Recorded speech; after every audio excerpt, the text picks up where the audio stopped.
วัสดีค่ะวันนี้นะคะเราก็อยู่ที่ทะเลหมอกภูหนองค่ะ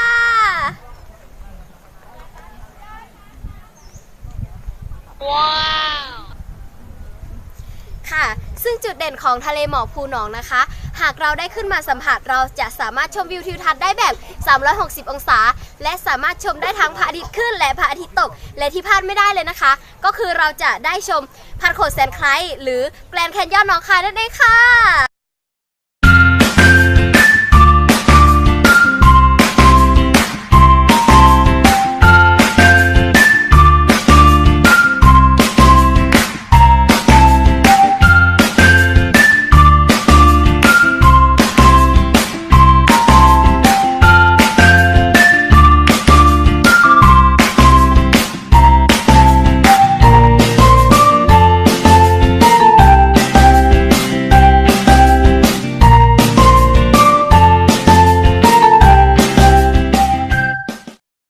อยากจะรู้ว่าความรู้สึกที่ได้มาสัมผัสบรรยากาศที่นี่เป็นอย่างไรบ้างคะก็รู้สึกดีค่ะแบบบรรยากาศดีมากค่ะเป็นแหล่งฟอกปอดได้ดีมากเลยนะคะคือไม่ต้องไปไกลถึงเมืองเหนือค่ะบ้านเราก็มีค่ะอ๋อค่ะแล้วอยากฝากถึงทุกคนที่ยังไม่ได้มาว่าอะไรบ้างคะก็ถ้าใครที่ยังไม่ได้มานะคะถ้าไม่มาถือว่าพลาดค่ะมาถึงสังคมต้องมาที่ภูหนองนะคะอากาศดีมากค่ะการเดินทางก็ไม่ไกลสะดวกปลอดภัย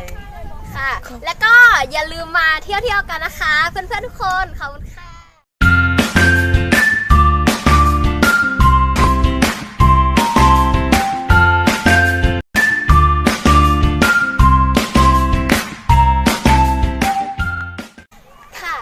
ขอบคุณโครงการ TOT ยังคลับที่ทำให้พวกเราได้มาท่องเที่ยวแหล่งท่องเที่ยวทางธรรมชาติที่สวยงามและยังมีวิวทิวทัศน์ที่สวยและน่าตื่นเต้นมากเลยค่ะนี่เป็นครั้งแรกนะคะที่พวกเราได้มาและถ้าอยากรู้ว่าเราจะพาไปที่ไหนต่ออย่าลืมติดตามพวกเราได้ที่ช่องทางนี้นะคะและถ้าอยากรู้นะคะว่าต่อไปเราจะพาไปที่ไหนอย่าลืมกดไลค์กดแชร์และกด Subscribe ให้พวกเราด้วยนะคะสำหรับวันนี้ขอบคุณค่ะ